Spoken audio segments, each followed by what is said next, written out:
Hello दोस्तों, कैसे हो? आपका स्वागत है त्रिपान स्टडी सेंटर में। यहाँ पर जो हम करने जा रहे हैं BA first year semester second SCP यानी हिस्ट्री कल्चर ऑफ पंजाब, जो कि पंजाब यूनिवर्सिटी के बच्चों के लिए है। यहाँ पर जो हम टॉपिक करेंगे शिक्षा, महत्वपूर्ण विकास और तक्षशिला। और इसके अंतर्गत हम देखा जाए तो ऋग्वेदिक काल से लेके आधुनिक काल तक जो है शिक्षा के विकास पर हम प्रकाश डालेंगे, जो काफ़ी महत्वपूर्ण रहेगा। और सब तब होगा जब हम वीडियो स्टार्ट करेंगे। लेकिन वीडियो स्टार्ट करने से पहले एक बात जो मैं हमेशा कहता हूँ कि जितना हो सके इस वीडियो को शेयर जरूर करें, क्योंकि शेयर दूसरे बच्चों का केयर है और आप ही एक माध्यम है जो शेयर कर सकती हो। जितना हो सके ग्रुप पे लगाइए, जितना हो सके अपने मोबाइल पे स्टेटस लगाइए, जिससे दूसरे बच्चे का भी फायदा हो। अगर आप मेरे लिए अच्छे करते हो तो आपके लिए भी त्रिपान स्टडी सेंटर समय समय पर वीडियो बनाता रहेगा और आपको लाभान्वित करता रहेगा। आप अपना कार्य कीजिए, त्रिपान स्टडी सेंटर अपना कार्य करेगा।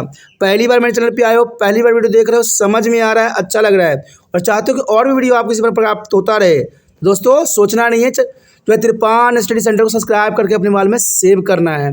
सेव करने से आपका मोबाइल का स्पेस भरेगा नहीं, लेकिन एक बात हमेशा रहेगा कि समय समय पर आपको हर एक वीडियो प्राप्त अवश्य हो जाएगा। और यहाँ पर 6वीं कक्षा से लेके एमए तक के वीडियो सारे उपलब्ध है प्लेलिस्ट में, इसलिए सोचिए नहीं, विचार न कीजिए, त्रिपान स्टडी सेंटर को सब्सक्राइब करके अपने मोबाइल में सेव कीजिए।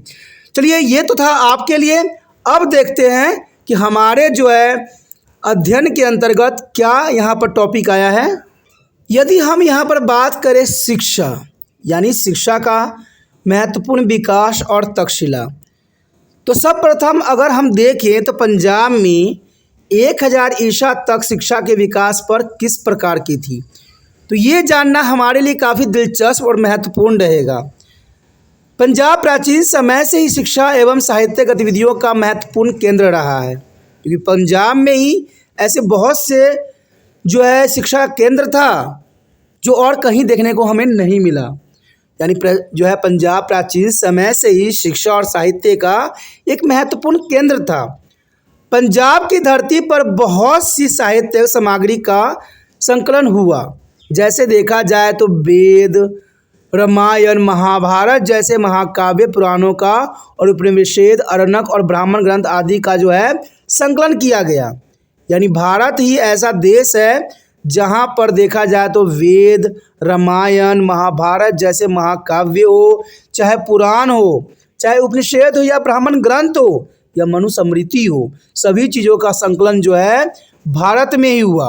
और सबसे महत्वपूर्ण बात इसका भी यहाँ पर आता है कि तक्षशिला एवं सकाला, आज का जो सिलाकोट के नाम से जाना जाता है, शिक्षा का महान केंद्र के रूप में जाना जाता है। और आपको तो पता ही होगा कि तक्षशिला विश्वविद्यालय जो है सबसे प्रसिद्ध है और यहाँ पर देखा जाए तो दूर दूर से छात्र जो हैं, छात्राएं यहाँ पर ज्ञान प्राप्त करने के लिए आते हैं। और कहीं ना कहीं देखा जाए तो तक्षशिला जो है इन्हीं कारणों से प्रसिद्ध हुआ, क्योंकि तक्षशिला में हर तरह की शिक्षा जो है दी जाती है। इसलिए पंजाब के जो प्राचीन क्षेत्र है उसमें तक्षशिला का अपना महत्वपूर्ण स्थान आता है। यदि हम यहाँ पर बात करें ऋग्वेद काल में शिक्षा का विकास, तो ये काफ़ी महत्वपूर्ण बात रहेगा कि ऋग्वेदिक काल में शिक्षा का विकास किस प्रकार देखने को मिला। तो वैदिक साहित्य जिसे हिंदू धर्म का जीवन एवं आत्मा माना जाता है, आपको पता होना चाहिए कि वैदिक साहित्य जो है हिंदू धर्म के लिए, हिंदू जीवन के लिए एक आत्मा है। वैदिक साहित्य जो है एक आत्मा है हिंदू धर्म के लिए, और यह ज्ञान का एक भंडार है। कहते हैं सारी बातें जो है वैदिक साहित्य में लिखी गई है। देखा जाए तो ऋग्वैदिक काल में पंजाब में शिक्षा की बहुत सी अच्छी व्यवस्था थी।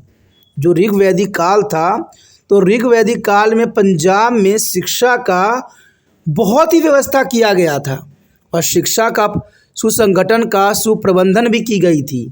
शिक्षा का सुसंगठन का सुप्रबंधन भी किया गया था। ऋग्वैदिक काल में जीवन के प्रति आशावादी दृष्टिकोण वाले आर्य ने शिक्षा के महत्व को समझा। आपको तो पता ही कि आर्य जो थे वो आकर कहीं ना कहीं पंजाब के क्षेत्रों में ही आके बस गए थे और उन्होंने जो है अपने जीवन काल में जो है आशावादी दृष्टिकोण को छोड़ा नहीं और शिक्षा के महत्व को उन्होंने महत्वपूर्ण समझा और इसे एक उच्च स्थान भी दिया। शिक्षा को उच्च तथा सफल जीवन के लिए आवश्यक माना गया, क्योंकि कोई भी व्यक्ति आज भी हो जो शिक्षा से जितना दूर रहता है उतना जो है इसका जीवन में कामयाबी नहीं मिलती है।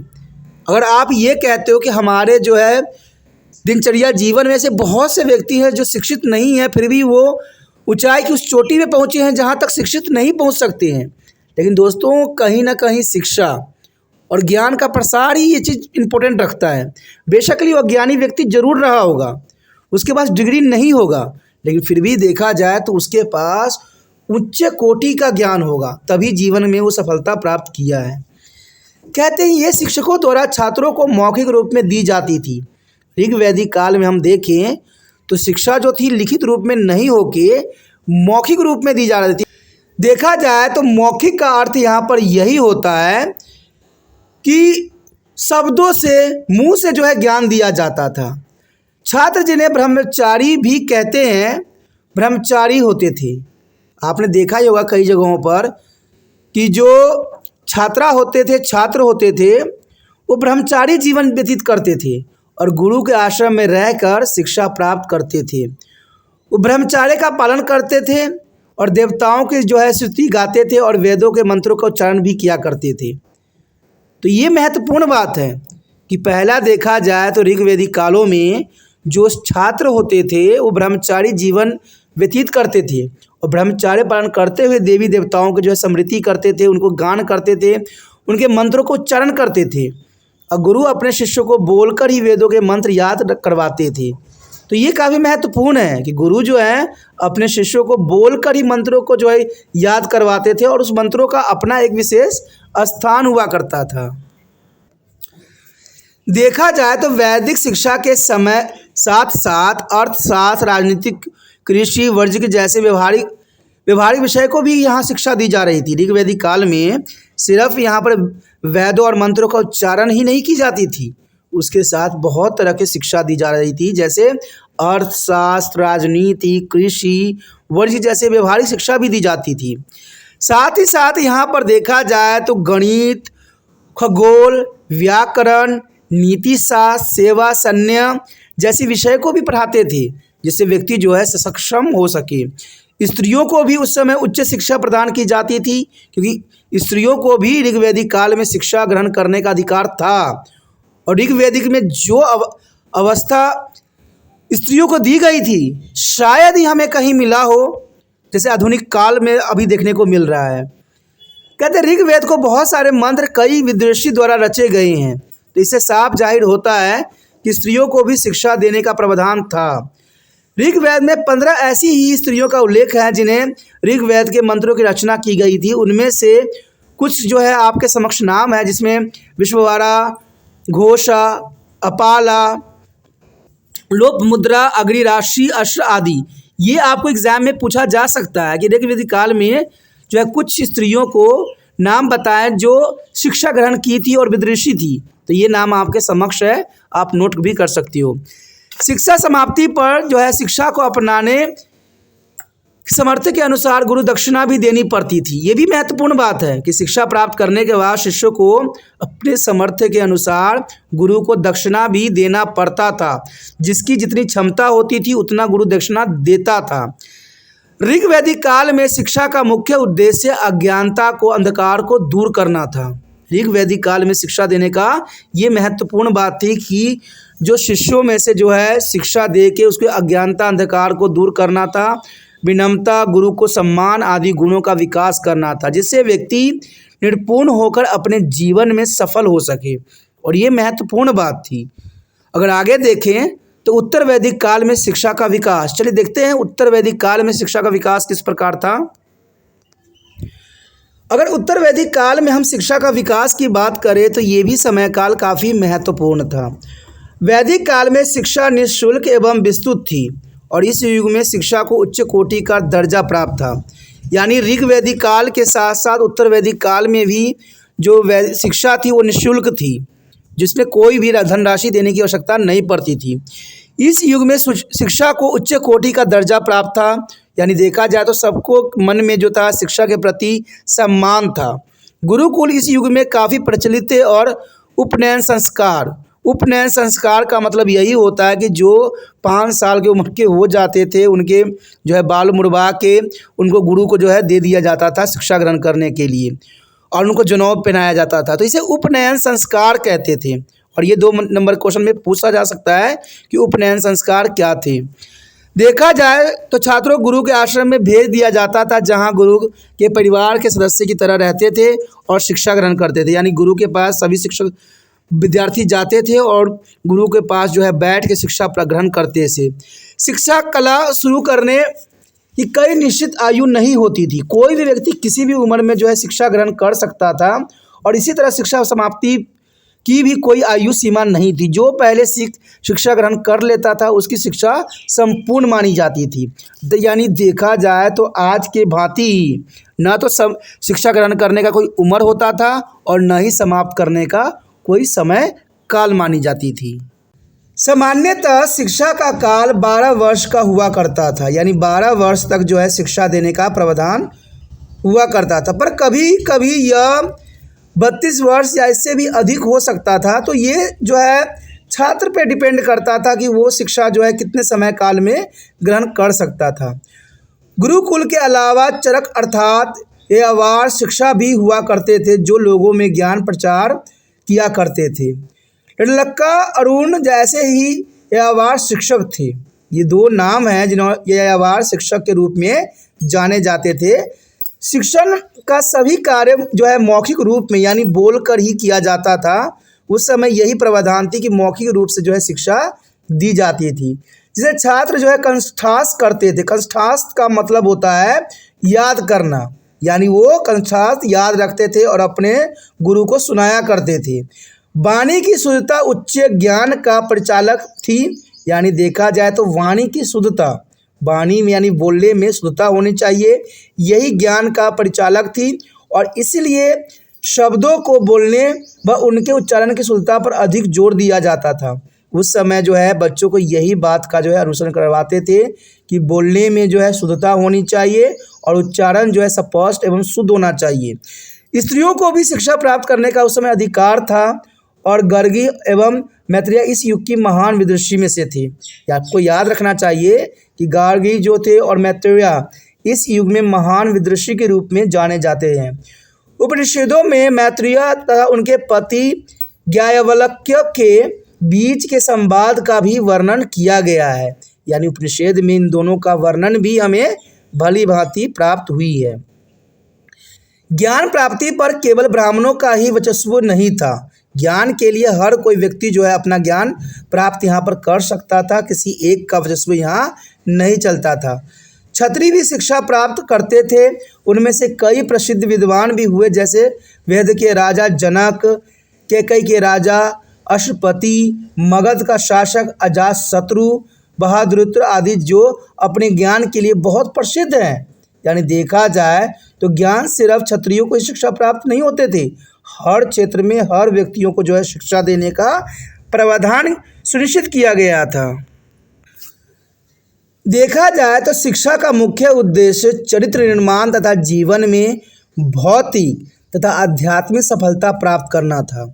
और ये महत्वपूर्ण बात है कि शिक्षा का मुख्य उद्देश्य चरित्र निर्माण यानी किसी व्यक्ति का चरित्र पे जोर दिया जाता था और जीवन में जो है भौतिक एवं आध्यात्मिक सफलता प्राप्त करना था।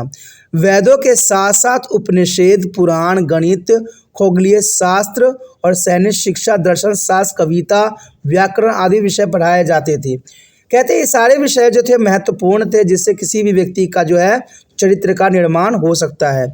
जब गुरु अपने शिष्य को दर्शन तथा उपलब्धियों से संतुष्ट हो जाते थे तब वो जो है उसे अंतिम उपदेश देते थे, और अंतिम उपदेश जिसे संतोखोपदेश कहते हैं। यानी ये जो था गुरु के दिए जाने वाले एक संदेश था। जब छात्र शिक्षा ग्रहण कर लेता था तो गुरु उसको संतोखोपदेश देते थे, जिससे उसके जीवन को जो है आगे बढ़ाया जा सके। शिक्षा प्राप्ति पर शिष्यों की जो है समावर्तन यानी समावर्तन संस्कार, पहले उपनयन संस्कार होता था जब स्टार्ट शिक्षा की जाती थी। जब शिक्षा समाप्ति होती थी उसको हम समापवर्धन संस्कार कहते थे।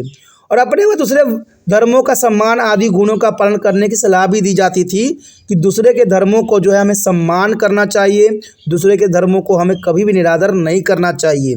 तो इन सब बातों का जो है उनको अनुसरण करवाई जाती थी। देखा जाए तो ऐसे पवित्र अवसर पर गुरु अपने शिष्यों को सत्य, दानशीलता, उच्च जीवन, बड़े को आदर और अपने से दूसरे धर्म को सम्मान, इन सभी बातों का जो है अनुसरण करवाते थे और उनसे वचन लिया करते थे, उनसे पालन करने के आदेश देते थे। इसी प्रकार शिक्षा समाप्ति पर शिष्य अपने गुरु को जो है गुरु दक्षिणा भी देते थे। ये भी प्रावधान था कि जब शिक्षा समाप्त हो जाती थी तो शिष्य जो था गुरु को कुछ न कुछ दक्षिणा के रूप में अवश्य देते थे। यहाँ पर जो हम कर रहे हैं वैदिक काल के बाद शिक्षा का विकास। वैदिक काल के बाद शिक्षा का विकास किस प्रकार हुआ, ये जानना हमारे लिए काफ़ी महत्वपूर्ण है। वैदिक काल के बाद शिक्षा पद्धति में बहुत सारे बदलाव आए। वैदिक काल में जो है शिक्षा के विकास में बहुत बदलाव देखने को मिले। शिक्षा प्राप्ति के नियम काफ़ी सरल हो गए और परिवर्तित शिक्षा नियमों के स्थान पर नई नियमित शिक्षा प्रणाली आरंभ की गई। यानी नए नए शिक्षा का जो है इस समय सूत्रपात हुआ। शिक्षा में चरित्र निर्माण के साथ साथ छात्रों के व्यक्तित्व के संपूर्ण विकास को भी महत्व दिए जाने लगा, ताकि वो जीवन में सफलता तथा सुख पाने के लिए अपने धार्मिक, सामाजिक और आर्थिक कर्तव्य सही ढंग से निर्वाह कर सके। तो ये वैदिक काल के महत्वपूर्ण शिक्षा के अंतर्गत था कि छात्रों को चरित्र निर्माण के साथ साथ उनका व्यक्तित्व भी संपूर्ण विकास करना था।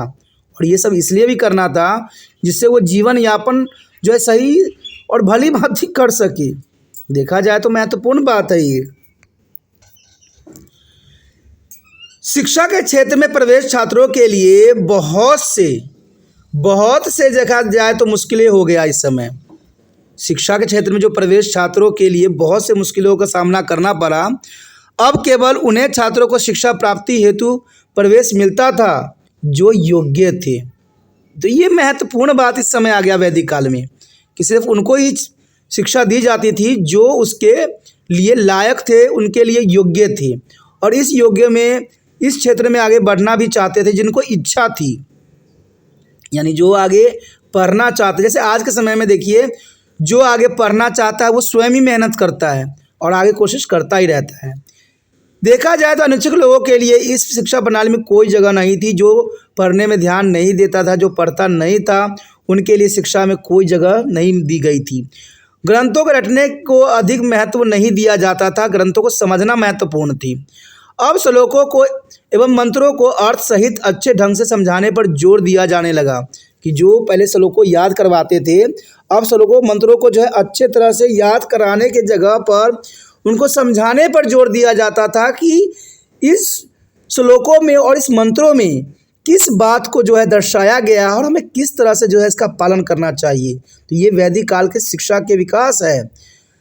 शिक्षण के तरीकों में तर्क शक्ति का भी महत्व बढ़ गया और कई नए विषय जैसे राजनीतिक, आर्थिक नियम, तर्क, दर्शन शास्त्र, सैन्य प्रशिक्षण आदि को भी शिक्षा का दायरा बढ़ाने के लिए पाठ्यक्रम में शामिल किया गया।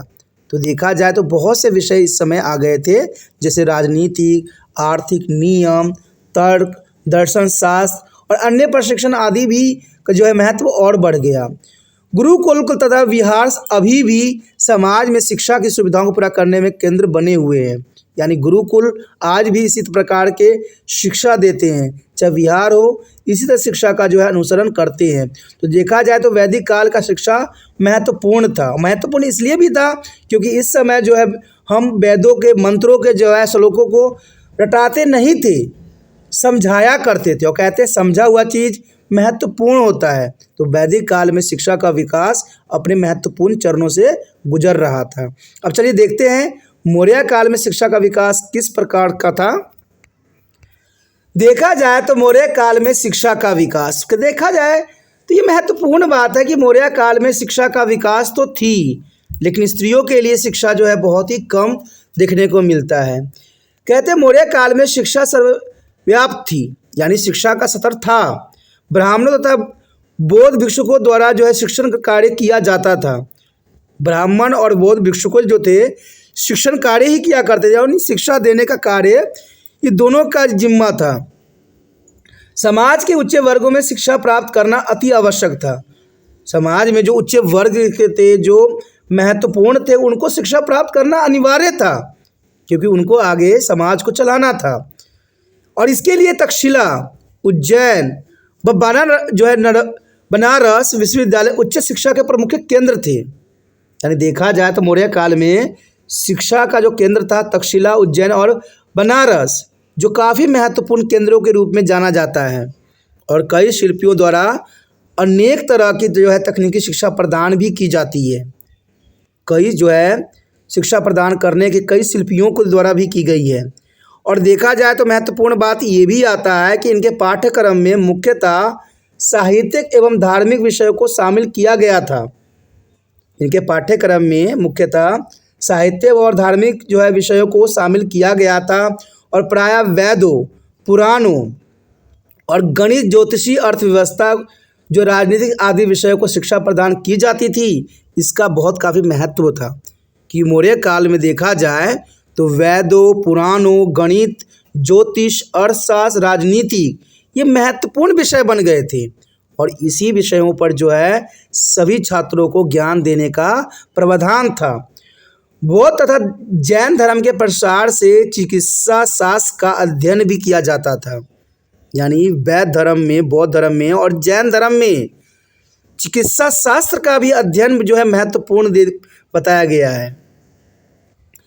सम्राट अशोक ने अनेक मठों और विहारों का निर्माण करवाया, जो धार्मिक शिक्षा के केंद्र थे। तो ये महत्वपूर्ण बात आ जाता है कि सम्राट अशोक ने अनेक मठों और विहारों का निर्माण करवाया, जो धार्मिक शिक्षा केंद्र थे। देखिए, विहारों का मतलब ये नहीं होता दोस्तों किसी जगह का नाम है। कहते ये जगह नहीं है, ये मठे हैं जहाँ पर विद्यार्थियों को शिक्षा दी जाती थी, जहाँ पर उनको धार्मिक शिक्षा दी जाती थी।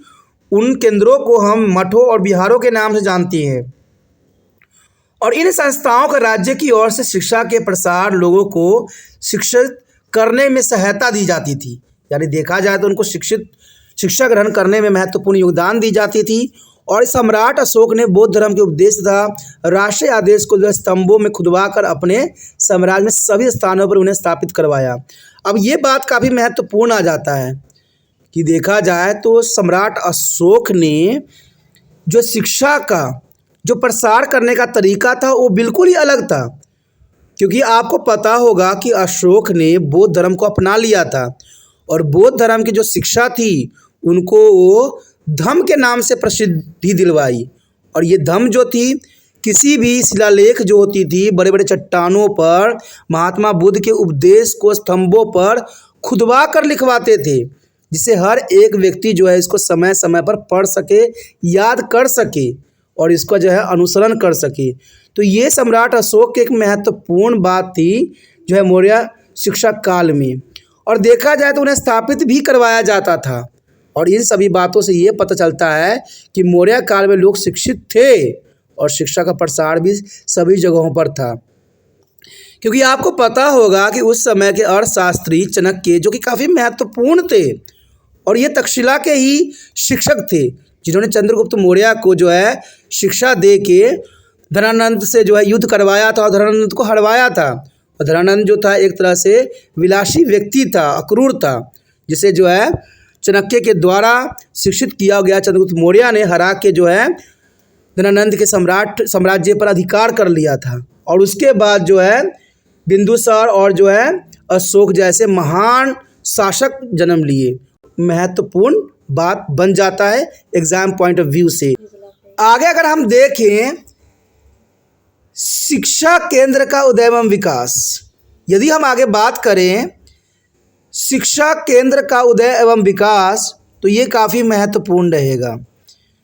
पंजाब में शिक्षा के कई प्रमुख केंद्र की स्थापना हुई, जो इस क्षेत्र में शिक्षा के विकास में सहायक सिद्ध भी हुआ। यानी देखा जाए तो पंजाब में शिक्षा के कई प्रमुख केंद्र की स्थापना हुई और ये सब जो है शिक्षा के विकास में अपना महत्वपूर्ण योगदान दिए। इन शिक्षा केंद्रों में सबसे अधिक प्रसिद्ध तक्षशिला विश्वविद्यालय था। देखा जाए तो इस शिक्षा केंद्रों में सबसे अधिक प्रसिद्ध जो था तक्षशिला विश्वविद्यालय था, जिसके बारे में हम आगे बात करेंगे। यह वास्तव में शिक्षा का सबसे उत्तम केंद्र के रूप में जाना जाता है। तक्षशिला जो था एक उत्तम केंद्र था। यहाँ न केवल भारत के विभिन्न भागों से बल्कि विश्व के अनेक क्षेत्रों से छात्र उच्च शिक्षा एवं ज्ञान प्राप्त करने के लिए आते थे। देखिए, हमारे भारतवर्ष में, हमारे देश में तक्षशिला विश्वविद्यालय था, जहाँ पर विश्व के कोने कोने से उच्च शिक्षा प्राप्त करने के लिए छात्र आया करते थे। और आज हम जो है शिक्षा प्राप्त करने के लिए विदेशों की तरफ जो है रुख करती हैं। तो कहते हैं समय का काल का एक फेर है। कभी हमारा तक्षशिला विश्वविद्यालय विश्व का सबसे महत्वपूर्ण शिक्षा केंद्र हुआ करता था। आज विदेशों में जो है शिक्षा प्राप्त करने के लिए भारतवासी जो है जाते हैं। यहाँ पर कई विषय जैसे वेद, दर्शन शास्त्र, धनुर्वेद, खगोलीय शास्त्र, ज्योतिष, कृषि, संगीत, व्याकरण, वाणिज्य आदि की शिक्षा दी जाती थी। यानी तक्षशिला में देखा जाए तो वेद, दर्शन शास्त्र, धनुर्वेद, खगोलीय शास्त्र, ज्योतिष, कृषि, संगीत, व्याकरण, वाणिज्य आदि शिक्षा दी जाती थी। और तक्षशिला के छात्रों में महान व्याकरणाचार्य पाणिनि, कौशल देश के राजा प्रसेनजीत, चंद्रगुप्त मौर्य के गुरु एवं महान राजनीतिज्ञ चाणक्य, बौद्ध भिक्षु अश्वशोध, कनिष्क सुंदरा कुंडल बन, श्रीनगर सिंह जैसे चौथे बौद्ध सम्मेलन की अध्यक्षता करने वाले वसुमित्र और मौर्य वंश के स्थापक चंद्रगुप्त मौर्य, ये सारे के सारे जो है इसी क्षेत्र में जो है अपना शिक्षा ग्रहण किया। यानी तक्षशिला ही ऐसा जगह था जहाँ पर ऐसे ऐसे महान व्यक्तियों ने शिक्षा ग्रहण करके जो है समाज को चारों चांद पहुँचा दिया और उन्होंने जो है देश की भलाई में एक महत्वपूर्ण योगदान दिया। देखा जाए तो तक्षशिला ही ऐसा केंद्र था जहाँ पर छात्रों को ज्ञान को जो है सही मार्गदर्शन दिए जाते थे। सकाल वर्तमान जो सिलाकोट, यानी सकाला जो है जो अभी वर्तमान सिलाकोट के नाम से जाना जाता है, पंजाब का एक अन्य शिक्षा केंद्र था। तक्षशिला तो शिक्षा केंद्र था ही था, लेकिन सकाला यानी जो सिलाकोट में है वहाँ पर भी शिक्षा एक केंद्र था। सरस्वती और दुष्यवती नदियों के मध्य स्थित यह क्षेत्र शिक्षा के लिए काफ़ी प्रसिद्ध था और इस क्षेत्र को ब्रह्मवर्त के नाम से भी जाना जाता है। मनुस्मृति के अनुसार ब्रह्मवर्त क्षेत्र अपने उच्च आदर्शों तथा नैतिक मूल्य के लिए अन्य क्षेत्रों में काफ़ी प्रसिद्ध भी था। तो ये महत्वपूर्ण बात है कि मनुस्मृति ग्रंथ है जिसमें हम देखें तो उसमें ये बात का अनुसरण किया गया है कि ब्रह्मवर्त क्षेत्र अपने उच्च आदर्श और नैतिक मूल्य के लिए ये क्षेत्र काफ़ी प्रसिद्ध थे। और इन शिक्षा केंद्रों के साथ साथ मठों ने भी पंजाब में शिक्षा के प्रचार प्रसार में अपना महत्वपूर्ण योगदान दिया। यानी मठों में ने भी पंजाब में शिक्षा का प्रसार में काफ़ी महत्वपूर्ण योगदान दिया। अब देखें, ये तो मौर्य काल में था। गुप्त काल में शिक्षा का विकास किस प्रकार हुआ। यदि आगे हम बात करें गुप्त काल में शिक्षा का विकास, तो कहते हैं गुप्त काल में भी शिक्षा का जो है प्रसार देखने को मिला। कहते हैं गुप्त वंश के शासकों ने शिक्षा, साहित्य एवं कला को राजशाही संरक्षण प्रदान कर दिया। ये महत्वपूर्ण बात थी कि गुप्त काल में जो है शिक्षा और साहित्य कला को राजशाही संरक्षण प्रदान किया गया और इसका ये परिणाम निकला कि गुप्त काल में इन क्षेत्रों में आशातीत जो है प्रगति हुई। आशातीत का मतलब होता है जिसकी हम आशा नहीं कर सकते थे। गुप्त काल के साहित्य से इन युगों में लोगों की उच्च शिक्षा होने का हमें पता चलता है। यानी देखा जाए तो इस युग में जो है काफ़ी शिक्षा का विकास हुआ और इसका प्रमाण भी हमें मिलता है। और इस युग के प्रमुख शिक्षा केंद्र के रूप में देखा जाए तो तक्षशिला, नालंदा, पाटलिपुत्र, बनारस, उज्जैन आदि कई क्षेत्र थे जहाँ पर उच्च जो है ज्ञान शिक्षा दी जाती थी। और कहते हैं इन केंद्रों में भारत और विदेश से छात्र अध्ययन का ज्ञान प्राप्ति करने के लिए आया करते थे और वैदिक साहित्य, धर्मशास्त्र, इतिहास, पुराण, अर्थशास्त्र, राजनीति आदि विषय यहाँ पढ़ाए जाते थे। स्त्रियों को चित्रकारी, संगीत और नृत्य की शिक्षा भी दी जाती थी। तो देखा जाए तो इस समय स्त्रियों को जो है, जो उच्च घराने की होती थी, उनको भी शिक्षा देने का प्रावधान होता था। और देखा जाए तो चीनी यात्री फरहान जो चंद्रगुप्त द्वितीय के शासनकाल में भारत आया था, ने भी जो है लिखा है कि पुरुषपुर यानी पेशावर और नगरहारा यानी जलालाबाद में कई मठ जो थे ज्ञान के केंद्र के रूप में उसने देखा था। कहते हैं गुप्त वंश के शासकों एवं समाज के धनी वर्गों द्वारा शिक्षा के प्रचार और प्रसार के लिए आर्थिक सहायता भी प्रदान की गई। यानी गुप्त वंश के शासकों ने शिक्षा को और अधिक प्रसार के लिए काफ़ी धन खर्च किए। तो देखा जाए तो गुप्त काल में शिक्षा का विकास काफ़ी हुआ और कई महत्वपूर्ण शिक्षा केंद्र थे, जिसमें तक्षशिला, नालंदा, पाटलिपुत्र, बनारस, उज्जैन जैसे महत्वपूर्ण थे। और इन क्षेत्रों में जो है वैदिक साहित्य, धार्मिक इतिहास, पुराण और राजनीति शास्त्र को जो है ज्ञान दी जाती थी। आगे हमारे समक्ष है वर्धन काल में शिक्षा का विकास। चलिए देखते हैं वर्धन काल में शिक्षा का विकास किस प्रकार की थी। अगर हम बात यहाँ करें वर्धन काल में शिक्षा का विकास, तो महत्वपूर्ण बात है। वर्धन काल में भी शिक्षा का विकास हमें नजर आता है। कहते हैं हुन सांग द्वारा लिखे गए विवरणों में हर्षवर्धन के राज्य की शिक्षा व्यवस्था पर विशेष प्रकाश डाला गया है। यानी हंस सांग द्वारा लिखे गए विवरणों में हर्षवर्धन के जो राज्य की शिक्षा व्यवस्था थी उसमें काफ़ी प्रकाश डाला गया है। वर्धन काल के दौरान शिक्षा प्रणाली गुप्त काल जैसी ही थी। यानी जैसे गुप्त काल में हमें देखने को मिला वैसे ही शिक्षा जो है वर्धन काल में भी नज़र आती है। लेकिन देखा जाए तो हिंदू मंदिरों एवं मठों में शिक्षा का प्रबंधन होता था। मंदिरों और बौद्ध मठों में जो है शिक्षा का प्रबंधन किया गया था, जहाँ पर जो है छात्रों को प्राथमिक शिक्षा दी जाती थी। हुन सांग ने कई मठ जैसे पुरुषपुर यानी पेशावर, पुष्पावती उद्यान जो ऊपरी स्वात घाटी का शिक्षा के प्रमुख केंद्र का वर्णन किया है। यानी देखा जाए तो इस समय यही महत्वपूर्ण केंद्र हुआ करते थे। और इसके अलावा चीनी मुक्त, जालंधर, पर्वत, कुल्लू भी शिक्षा एवं अध्ययन के केंद्र के रूप में जाने जाते हैं। हुन सांग ने बौद्ध धर्म का अध्ययन इन्हीं विभिन्न केंद्रों में रहकर प्राप्त किया था। यानी बौद्ध धर्म के जो देखा जाए तो हुन सांग जो है अध्ययन किया था, इन्हीं केंद्रों में रहकर बौद्ध धर्म का जो है अध्ययन किया था। देखा जाए तो इसी युग में नालंदा, वाराणसी, गया और उज्जैन जैसे विश्व प्रसिद्ध शिक्षा केंद्र का जो है उद्भव होते देखा गया। और इन सभी शैक्षिक संस्थाओं में शिक्षा के प्रसार के लिए काफ़ी सहायता भी दी गई। तो वर्धन काल में शिक्षा का विकास का जो है काफ़ी महत्वपूर्ण हमें चरण देखने को मिलता है। परंतु वर्धन वंश की समाप्ति के पश्चात देश के शिक्षा प्रणाली में नाटकीय ढंग से परिवर्तन आया।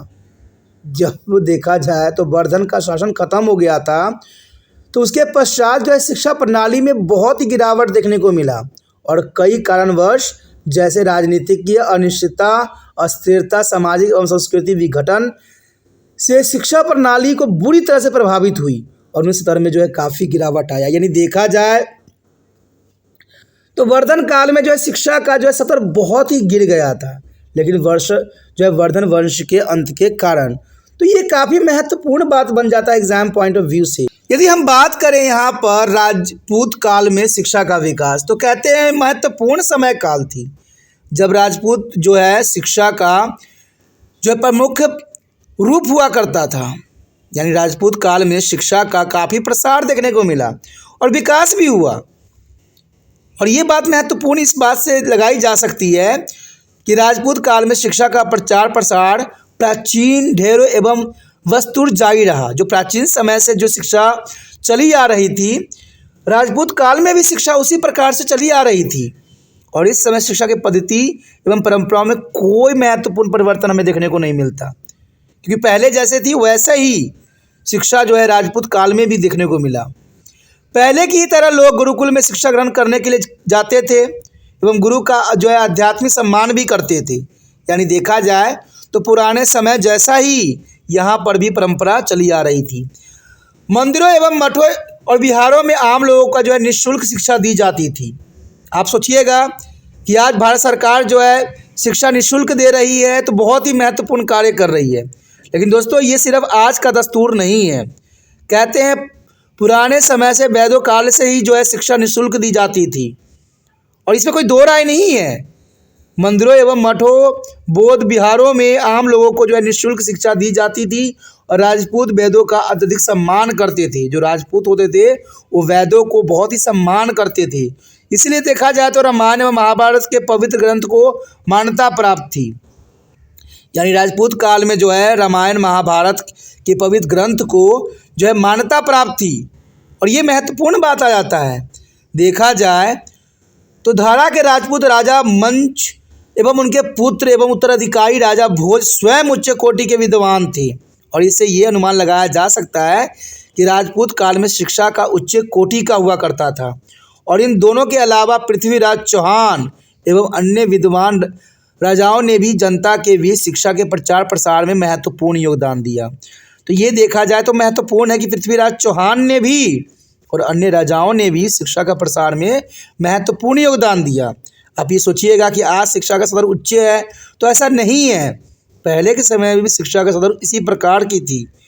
कहते हैं शिक्षा का स्तर कभी गिरा नहीं है, हर उच्च वर्ग को शिक्षा हमेशा मिली है और ये आज भी देखने को मिल रहा है। आज उच्च वर्ग को ही शिक्षा प्राप्त करने का अधिकार दे दिया गया है। और इसका कारण कहीं ना कहीं आपको पता ही होगा कि शिक्षा जिस माध्यम से दी जाती है उनके सामग्री जो है इतने महंगी होती है कि आम गरीब जो है शिक्षा से आप दूरी बनाते चले जा रहे हैं। सरकार बेशकली कह रही है कि हम निःशुल्क शिक्षा देते हैं, लेकिन सरकारी स्कूल में तो शिक्षा का प्रावधान भी सही प्रकार से सुनिश्चित नहीं है।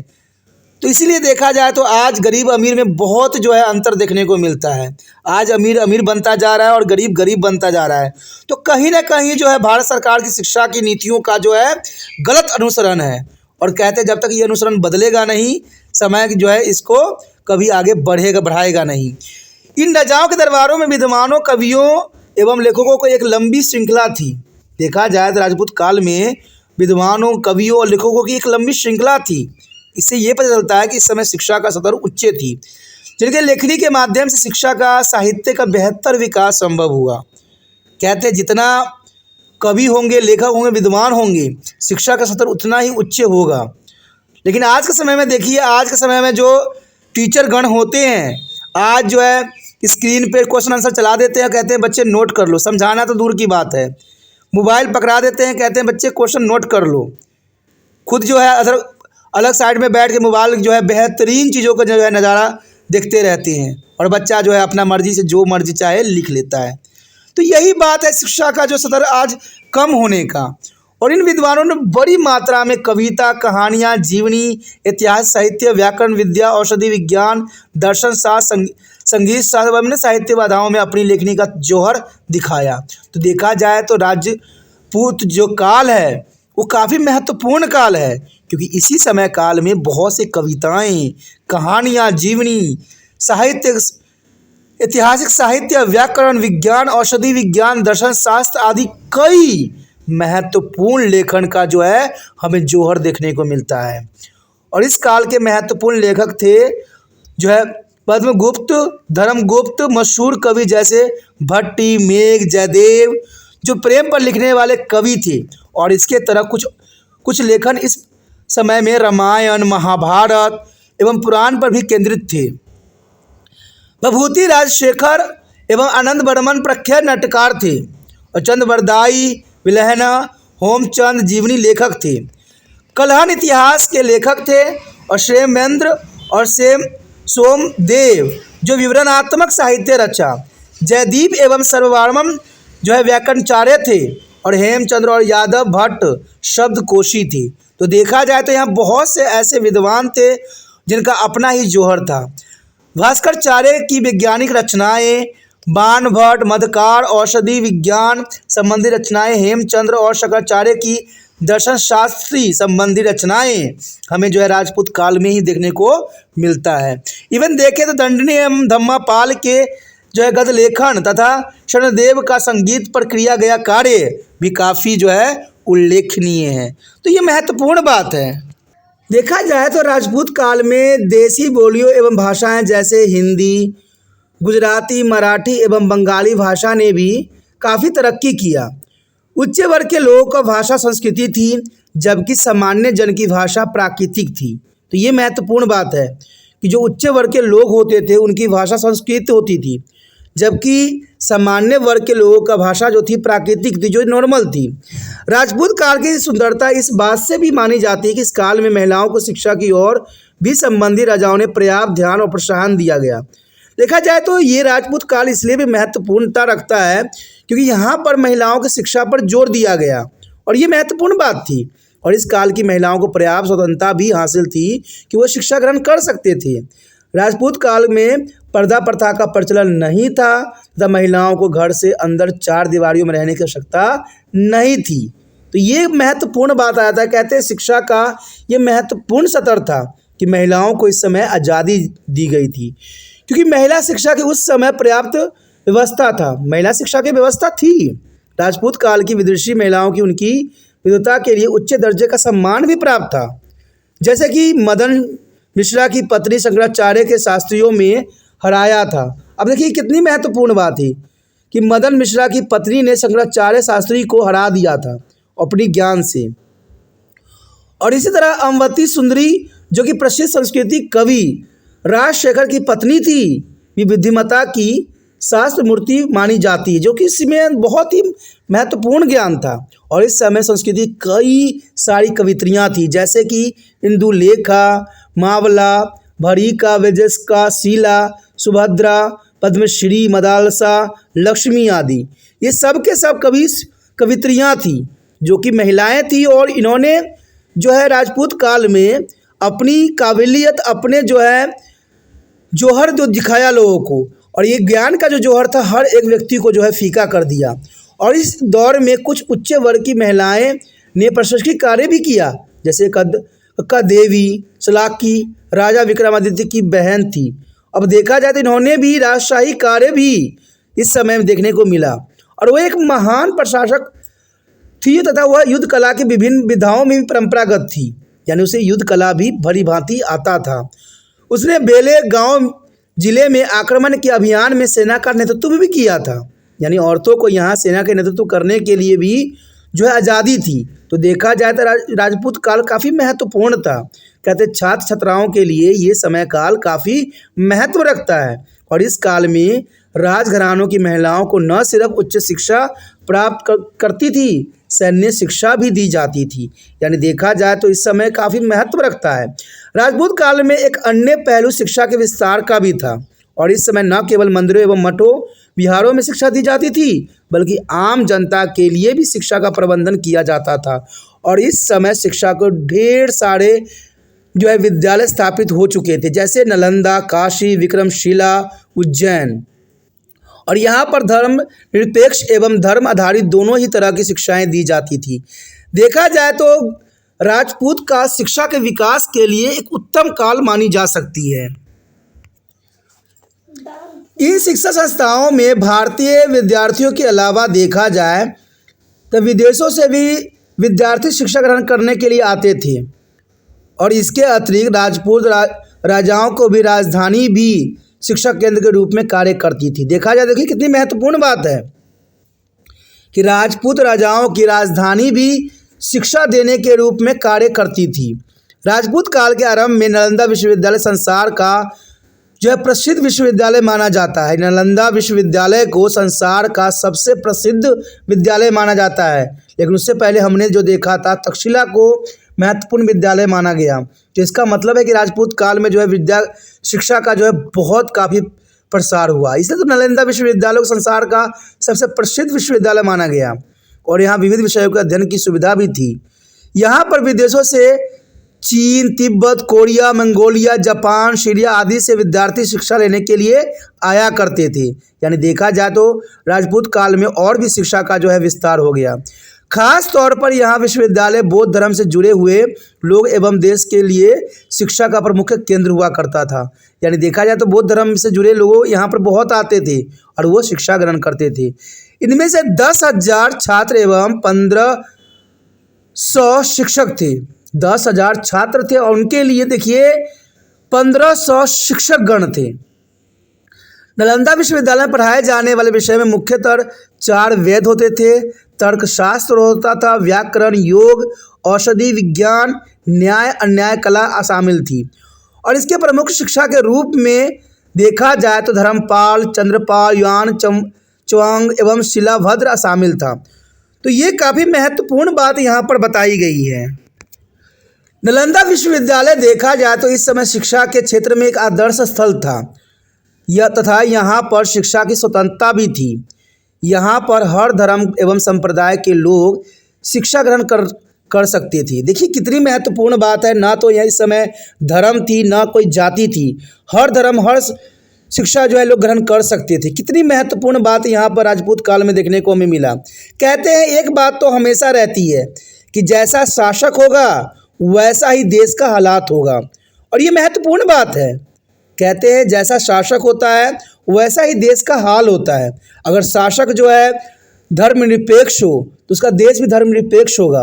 अगर शासक जो है धर्म के साथ चलता हो तो वो भी जो है समय भी उसी के साथ चलता है। तो देखा जाए जैसा शासक होता है वैसा ही हमारा देश का हाल होता है। और ये बात राजपूत काल के शिक्षा विकास ने साफ शब्दों में बता दिया। सभी शिक्षा संस्थाओं का राज्य प्रशासन द्वारा सुविधाएं उपलब्ध कराई जाती थी और इन संस्थानों में पढ़ाने वाले विद्यार्थियों के जो है मुफ्त में शिक्षा दी जा रही थी। यानी देखा जाए तो मुफ्त की शिक्षा इस समय काल में भी दी जा रही थी। रहने एवं खाने की व्यवस्था, देखिए रहने और खाने की व्यवस्था भी करते थे और कपड़े एवं उपचार की व्यवस्था भी की जाती थी।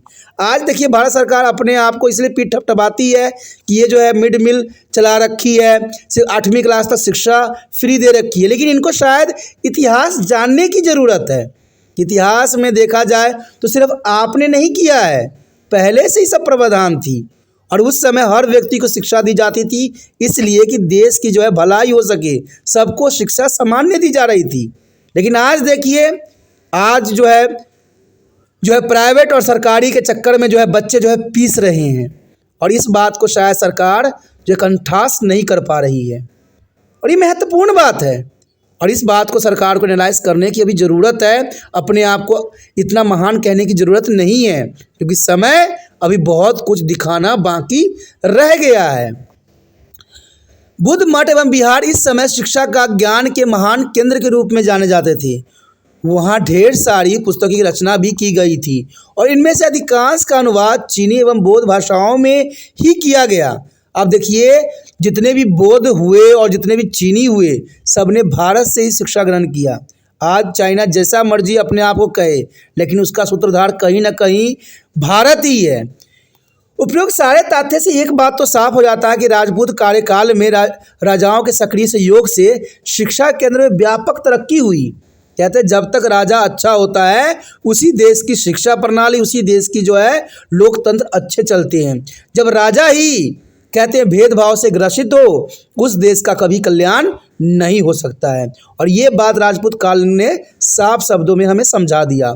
शिक्षा का लाभ समाज के हर वर्ग एवं हर क्षेत्र को मिल रहा था एवं इस काल में कई शिक्षा के महान केंद्र भी विकसित हुए, जो देखा जाए जो राजपूत काल के राजाओं ने करके दिखा दिया। और शायद इतिहास में ऐसा कोई समय काल होगा जो इतना महत्वपूर्ण शिक्षा जो है दी जाती हो। तो कहते हैं कि हमारा इतिहास जो है विभिन्नताओं से भरा हुआ है और हम कहते हैं कि हम आज बहुत काफ़ी अच्छे कार्य कर रहे हैं, देश के विकास कर रहे हैं। देश के विकास तो आप पुराने समय में जाके देखिए जहाँ पर जो है हर चीज़ों को जो है महत्वपूर्णता दी जाती थी। कहते हैं हमारे देश हर तरह की समस्याओं से जूझी है और कहते हैं हमेशा जूझती रहेगी। आगे देखा जाए तो हमारे समक्ष आया है आरंभिक मध्ययुगीन काल में शिक्षा का विकास। आरंभिक मध्ययुगीन काल में शिक्षा का विकास किस प्रकार थी, तो ये महत्वपूर्ण बात है। राजनीतिक अस्थिरता एवं अस्तित्व, सामाजिक एवं संस्कृति मूल्य का पतन था। देखा जाए तो आरंभिक मध्ययुगीन काल में जो है राजनीतिक अस्थिरता, अस्तित्व और सामाजिक और सांस्कृतिक मूल्य का पतन हो रहा था। बाहरी आक्रमणकर्ताओं के अत्याचार इत्यादि के वजह से आरंभिक मध्यकाल में शिक्षा प्रणाली आधार हिल गया।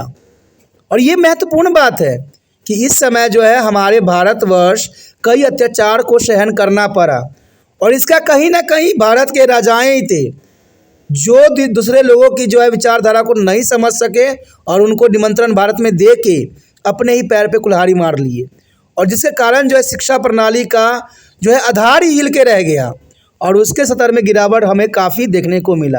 यानी आरंभिक मध्ययुगीन काल में शिक्षा का विकास जो है काफ़ी गिर गया। आरंभिक मध्यकाल में हिंदुओं के मंदिरों में तथा मुसलमानों के मकतबों एवं मदरसों में लोगों की शिक्षा दी जाती थी। जो महत्वपूर्ण बात है, मदरसों में और हिंदुओं के मंदिरों में जो है आरंभिक मध्यकाल में शिक्षा दी जा रही थी और इनको सरकार से आर्थिक सहायता भी प्राप्त होती थी। और इस काल में पंजाब की शिक्षा पद्धति आदिम कालीन ही थी। हिंदू अपने बच्चों को अध्ययन के लिए मंदिरों में एवं मुस्लिम मस्जिदों में भेजा करते थे। तो ये महत्वपूर्ण बात है कि हिंदू अपने बच्चों को अध्ययन के लिए मंदिरों में और मुस्लिम जो थे मस्जिदों में भेजा करते थे, जहाँ पर धार्मिक शिक्षा के अलावा व्याकरण, साहित्य, गणित, भूगोल की शिक्षा दी जाती थी। मंदिरों में देखा जाए तो शिक्षक के रूप में पुजारी एवं मस्जिदों में मौलवी शिक्षक के रूप में कार्य करते थे और ये जो बच्चे को पढ़ाते थे वही बच्चे जो है अनुसरण करते थे। मस्जिदों में मौलवी कुरान के एक विशेष भाग की शिक्षा दिया करते थे, जबकि मंदिरों में हिंदू में धर्मनिरपेक्ष शिक्षा दी जाती थी। शिक्षकों को एक नए वर्ग की भी जन्म हुआ जिनमें अपने छोटे छोटे स्कूल खोले जिन्हें पाठशाला कहते थे। यानी आरंभिक मध्य युगीन काल में छोटे छोटे पाठशाला भी हमें देखने को मिला, जहाँ पर जो है बच्चे जो है शिक्षा ग्रहण करने जाते थे। लेकिन इसके साथ ही पुरानी निःशुल्क शिक्षा प्रदान करने की पद्धति भी जारी रही। यानी देखा जाए तो पुराने समय काल के तरह ही निःशुल्क शिक्षा भी दी जा रही थी। जैसे आज के समय भी निःशुल्क शिक्षा देने के प्रावधान अभी भी जारी है, तो ये महत्वपूर्ण बात आता है। किंतु इस समय में ये उच्च शिक्षा के केंद्र नहीं थे। यानी उच्च शिक्षा के केंद्र जो थे बहुत ही कम थे और देखा जाए तो उच्च शिक्षा के लिए कुछ अन्य केंद्र दूसरे स्थानों पर स्थापित भी किए गए, जो कालांतर में इस्लामिक शिक्षा केंद्र के रूप में काफ़ी विकास किया। देखा जाए तो मोहम्मद गजनवी एवं मोहम्मद गौरी ने आरंभिक मध्य युगीन काल में भारत पर आक्रमण किया।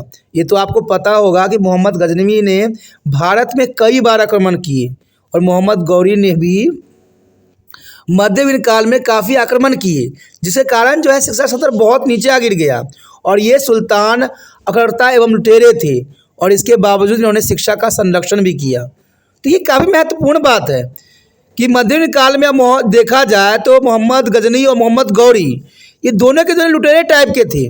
भारत में जब भी आते थे बहुत से धन दौलत लेके जाते थे, लेकिन इसके बावजूद भी वो शिक्षा का संरक्षण थे, जैसे आज के समय में है। आज देखिए बड़े बड़े मंत्री लोग जो है शिक्षा के नाम पर बहुत ही गोरख धंधा करते हैं, बहुत ही गोरख धंधा करते हैं। आज अगर शिक्षा को सही रूप दे दिया जाए तो हर बच्चों को जो है सही उचित शिक्षा मिल जाए, लेकिन इस गोरख धंधे के कारण जो है शिक्षा सही बच्चों तक नहीं पहुंच पाता है और ये देखा जाए तो शिक्षा में बहुत ही घपला हो रहा है। इनके दरबार में कवियों के, लेखकों, विद्वान और इतिहासकारों का जमघट हुआ करता था, चाहे मोहम्मद गजनी हो या मोहम्मद गौरी हो। इनके दरबार में देखा जाए तो हर तरह के कवि, लेखकों, विद्वान, इतिहासकार का एक जमघट हुआ करता था और इस काल में तुर्की एवं पार्शियन साहित्य का काफ़ी विकास हमें नजर आया। मोहम्मद गजनी ने हालांकि अपने देश में गजनी एवं मध्य एशिया में शिक्षा एवं ज्ञान को बढ़ाने में काफ़ी कम किया, लेकिन भारत में इसके द्वारा बार बार आक्रमण किए जाने के कारण पंजाब में प्राचीन शिक्षा को अपूर्व क्षति हुई। तो देखा जाए तो मोहम्मद गजनी ने बार बार जो है पंजाब के क्षेत्रों में आक्रमण कर कर के यहाँ के जो है शिक्षा प्रणाली को तहस नहस कर दिया। उसे पंजाब पर आतंक और दहशत का राज्य कायम किया, जिसकी वजह से देखा जाए तो यहाँ के विद्वान रामवती क्षेत्र को छोड़कर देश के अन्य दूसरे स्थानों में चले गए। तो जरना सी बात है, ये बात तो आम थी कि जो व्यक्ति समझदार थे, पढ़े लिखे थे, वो इस ऐसे क्षेत्र में रहना पसंद नहीं करते थे जहाँ पर बार बार जो है आक्रमण किया जाए और बार बार जो है शिक्षा के केंद्रों को जो है नष्ट कर दिया जाए। इसलिए जितने भी विद्वान थे इन क्षेत्रों को छोड़कर चले गए, जिसके कारण देखा जाए तो इस समय काल में शिक्षा का स्तर दिन प्रतिदिन गिरता ही चला जा रहा था। परिणाम स्वरूप यहाँ की शिक्षा व्यवस्था को अत्यधिक नुकसान पहुँचा और पहुँचना तो स्वाभाविक था। जैसे आज के समय में देखिए कि जो शिक्षक होते हैं, जो सरकारी स्कूल में हो या प्राइवेट में हो, आज बच्चों को जो है मोबाइलों से पढ़ा रहे हैं। कहते हैं प्राइवेट स्कूलों में तो चलिए वहाँ पर सख्ती होती है तो वहाँ पर इसका इस्तेमाल कम ही होता है, लेकिन सरकारी स्कूलों में इसका सख्ती नहीं होता है। तो शिक्षकगण क्या करते हैं, मोबाइलों से काम भेज देते हैं और बच्चों को छोड़ देते हैं। तो ये सबसे बड़ा जो है बच्चों के मस्तिष्क पे प्रभाव करने का बराबर है और इस बात को शायद भारत सरकार समझ नहीं पा रही है कि आज बच्चे का भविष्य खत्म होता जा रहा है। आज देखा जाए तो बच्चे स्कूल में कम समझ के आज मोबाइलों के पीछे दौड़ते चले जा रहे हैं। उसके जीवन जो मोबाइलों में बढ़ता चला जा रहा है और मोबाइल के साइड इफ़ेक्ट से तो हम कहते हैं नज़रअंदाज नहीं कर सकते हैं। आने वाला समय में इसका प्रभाव आप सबको देखने को मिलेगा और फिर आपको समझ में आएगा कि कभी त्रिपान स्टडी सेंटर ने भी इस बात को उजागर करने की कोशिश किया था, लेकिन हम लोगों ने इस बात को जो है नज़रअंदाज कर दिया। तो चलिए ये कहते हैं समय के साथ तो सबको पता लग ही जाएगा कि आने वाले समय में होना क्या है और क्या होने वाला है। लेकिन कहते हैं जो व्यक्ति समय के साथ चलता है और समय को ध्यान में रखते हुए आगे बढ़ता है, कहते हैं कामयाबी भी उसके सर बोलता है। बाद के वर्षों में दिल्ली के सुल्तान द्वारा महिला शिक्षा की ओर ध्यान दिया गया, जो काफ़ी महत्वपूर्ण था। यानी देखा जाए तो बाद के वर्षों में दिल्ली के सुल्तानों के द्वारा महिला शिक्षा की ओर ध्यान नहीं दिया गया। ये महत्वपूर्ण बात थी, टर्निंग पॉइंट थी कि दिल्ली सल्तनत के जितने भी राजा हुए उन्होंने महिलाओं को शिक्षा को प्रतिबंध कर दिया। इससे महिलाओं को सिर्फ एक बहुत ही नीचा दर्जा के रूप में देखा गया। खास तौर पर महिलाओं को शादी का उम्र जो था 12 वर्ष कर दिए जाने के कारण हुआ। यानी देखा जाए तो दिल्ली सल्तनत के सुल्तानों ने जो है 12 वर्ष महिलाओं की शादी कर दिया, जिसके कारण उनका शिक्षा का स्तर जो था बहुत काफ़ी नीचे गिर गया और इसी कारण महिलाओं की शिक्षा के सारे दरवाजे बंद हो गए। शिक्षा का स्तर देखा जाए तो इस समय महिलाओं के लिए बिल्कुल ही गिर गया। यद्यपि शासनकाल वाले लोग, कुलीन, जागीरदार एवं धनी लोग अपनी लड़कियों की शिक्षा का प्रबंधन अपने घरों पर ही किया करते थे। ये महत्वपूर्ण बात है कि या देखा जाए तो कुलीन, जमींदार और धनी लोग जो थे अपनी लड़कियों को जो है अज्ञानी नहीं बनाना चाहते थे, उनको ज्ञान का जो है कुछ बूंद देना चाहते थे। इसलिए देखा जाए तो शिक्षा के लिए उन्होंने घरों में ही व्यवस्था किया, लेकिन समाज के निम्न तबकों की शिक्षा के प्रति कोई ध्यान नहीं दिया। कहते हैं गरीब तो एक वक्त की रोटी ही जुटाने में लग जाता है, वो कहाँ बच्चों को शिक्षा में लगाएगा, वो भी लड़कियों की। तो इस कारण जो था कि जो कुलीन और जमींदार और धनी लोग जो है अपनी लड़कियों को शिक्षा देते थे, लेकिन आम गरीब बंदों के लिए जो है शिक्षा एक बहुत टेढ़ी खीर बन गई थी। वास्तव में इस काल में महिला शिक्षा कोई अस्तित्व नहीं था और इस काल के शिक्षा व्यवस्था की एक महान जो है त्रुटि थी। तो देखा जाए तो कहते हैं महिलाओं को शिक्षा भी महत्वपूर्ण था। हमने देखा है कि सभी समय काल में ज़रूरी था, लेकिन यहाँ पर जो है शिक्षा का स्तर बिल्कुल ही महिलाओं के प्रति गिर गया, जो काफ़ी महत्वपूर्णता को दर्शाता है। कहते हैं इस समय काल में महिलाओं को सिर्फ जो है घरों के चार जो है दीवारों में बंद करके रख दिया गया। तो देखा जाए तो आज भी कहीं ना कहीं हमें इन बातों का जो है समाज में देखने को मिल रहा है। आज गरीब लोग जो है अपने बच्चों को सही शिक्षा देने में समर्थ नहीं है और कहीं ना कहीं कारण ये है कि शिक्षा जो है उसका उच्च कोटि का होना। उच्च कोटि का अर्थ ये होता है कि आज गरीबों के लिए जो है इतना पैसा जुटाना संभव नहीं है कि वो बच्चों को जो है सही ज्ञान दे सके। आज अगर आप देखिए तो जितने भी सरकार का है, आज जीएसटी कहते हैं, टैक्स, फिर से सब्सिडी, ऐसी ऐसी चीज़ें बनाई गई है जिसने शिक्षा का स्तर को और नीचा कर दिया है। क्योंकि आज किताब भी लाने जाते हो तो उस पर भी आपको जीएसटी लगा के दी जाती है। अगर कोई 400 किताब है तो 600-700 में दी जाती है, जो आम गरीबों के पहुंच से काफ़ी दूर हो गई है। तो इसका ये अर्थ हुआ कि आज सिर्फ उच्च वर्ग के लोगों को ही शिक्षा ग्रहण करने का अधिकार है और ये बात साबित भी करता है। भारत में देखिए तो 10वीं कक्षा तक बच्चे जो होते हैं गरीब तक पहुँच जाते हैं, कहते रो धो के तो पहुँच जाते हैं, लेकिन उसके बाद वो आगे बढ़ने में सक्षम नहीं हो पाते हैं। तो कारण कहीं ना कहीं यही है कि उनका शिक्षा का स्तर आज जो है बहुत गिर गया है। कहते हैं भारत सरकार हमेशा इस बात के लिए हमेशा पीठ थपथपाती है कि हमने तो शिक्षा पे बहुत ही अच्छा कार्य किया है, लेकिन वास्तविकता जब उनको नज़र आएगी तो उनको हैरान होगा कि जो हम सपने देख रहे थे शायद ऐसा हकीकत कहीं भी हमें देखने को नहीं मिला।